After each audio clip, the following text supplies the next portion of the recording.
taking pictures, and they got ass sets they ain't got. And then you got 300 pounders taking pictures of like the 100 pounders. Now, it's not fat shaming. I'm just saying, if you're a big girl, tell me you're a big girl, you know? Because if you're in DTF, I'm DTT. Down to try. I don't know if I have the equipment to pass the thighs, you know? Now, this next comedian coming up has been going all over Northeast Ohio, and she's a huge supporter of comedy. And she just joined Wardie's Laugh Factory. Woo! Why don't you give it up for Sky?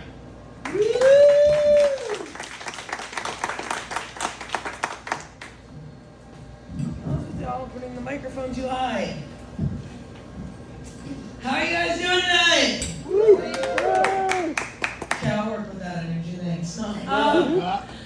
So we're gonna address the elephant in the room, and that's me.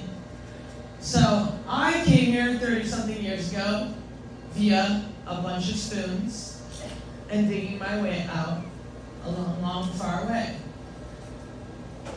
from North Korea. And boy, did it suck balls. Yeah, let me tell you a little about that.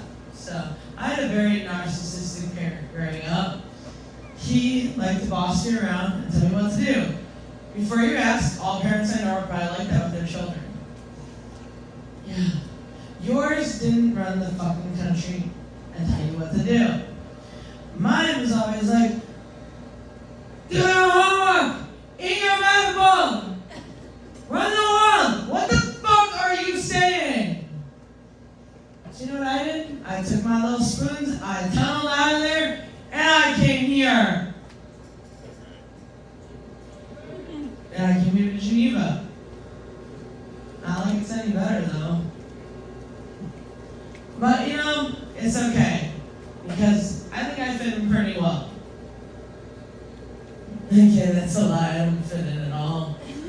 I am wearing bluey shoes, black jeans, a West Side Gun t-shirt. I have short hair, and blue hair I may add. And as my neighbor says, I have a twat knot on my head. Yeah. So, I'm not your typical North Korean at all. So, with that dead silence in the room, I'm pretty sure this joke doesn't stand on any leg whatsoever. So as you can see, I'm South Korean. I'm from Seoul. Yeah, I was adopted from Seoul, South Korea, into a white family, or a Polish Slovak family. Everything in the front here, that just basically means I'm a Pole from Seoul. So, you got almost threw up his pizza from that joke. Thank you, I very much appreciate that. But there is so many things that's so interesting about being in a white family is the fact that the whitest things we did growing up fascinated me. Like, for instance, white elephant gifts. First off, why the hell do we call them that? Why are they called that? They could have been called anything in the fucking world. They could have been called black elephant gifts, Asian elephant gifts, Jewish elephant gifts. Why are they called white? I understand that now. Because they are the whitest of white gifts. We get calculators, we get crocheted socks. And if you were born in the 90s, or of course after the 90s, we had something called cash bonds. Which if you're my age, 32 years old, what the hell is that going to do for me at 8 years old? Thanks, Grandma, you got me something I can't use till I'm 18. Here you go, Sky, it's $200 that you can't use till you're 18. But you can save up and save it till you're that age. So you're trying to teach me a lesson until I'm 18. Yeah, my lesson's going to be hate Grandma until I'm 18. Thanks. I mean that completely jokingly, by the way. I love my grandma. Thank you very much. But, yeah. You know the other thing about living through the 90s was the fact that I think that it secretly taught us to take drugs. I mean it. I mean it. You remember how we had chia pets? And it taught you how to grow your little chia pet? And you'll wonder why all of us became drug dealers. You taught us to do that. We learned how to grow chia.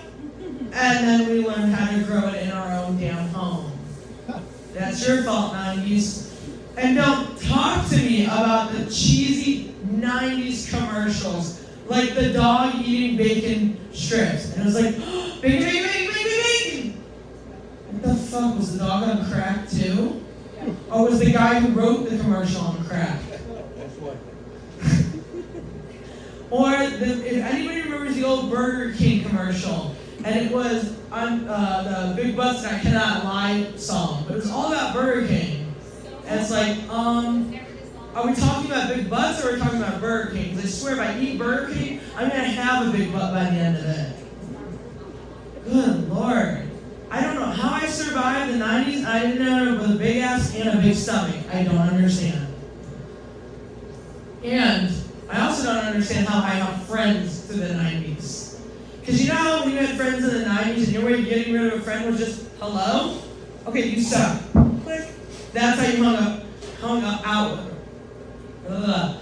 That's how you ended a friendship, by just clicking them.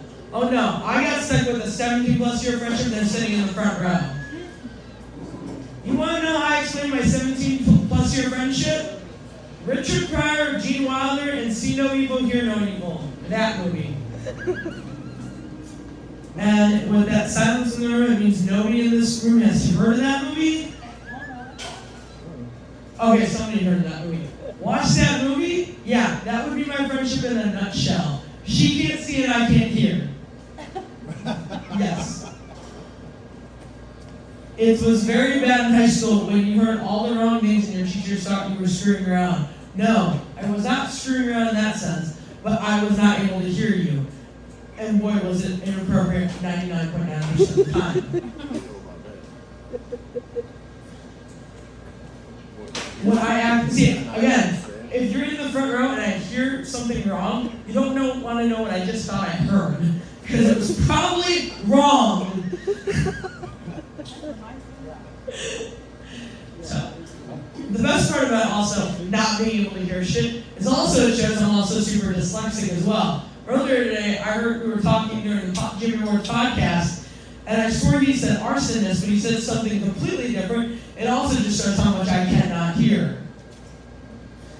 Which also explains why I was a child of the 90s. Because it literally, I say, 90s screwed you up. You people think the 80s screwed you up, or the 70s, or go lower, because I don't think anybody can go lower than that. I'm not sure though, and I'm not going to pretend like to try that. But I think the 90s screwed me up.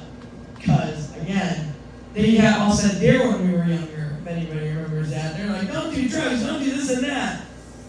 I can tell you straight up, I did drugs by accident, and I think that's why I have ADHD and bipolar and all that fun stuff now, because it's their fucking fault. Well, then here's the thing, don't make them easily accessible. Or in my case, don't go against peer pressure. Or in my case, don't become a comedian. One or the other.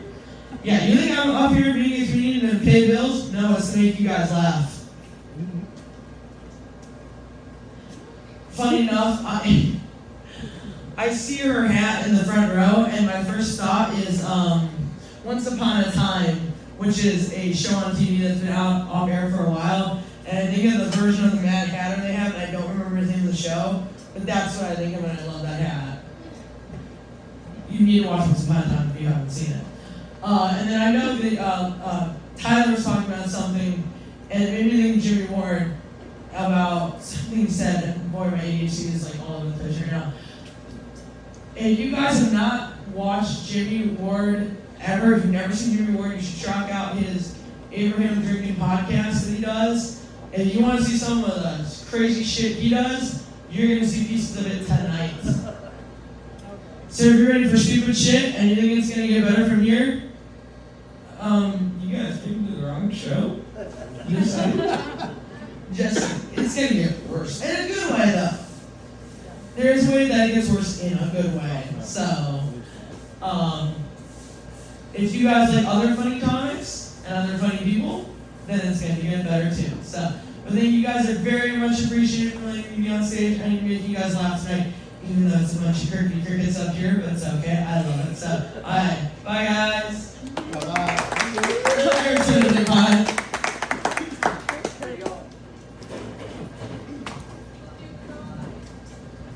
Run, Forrest, run.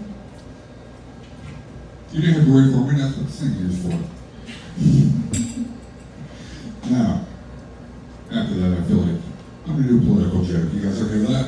A little bit? I'm a cricket. Now,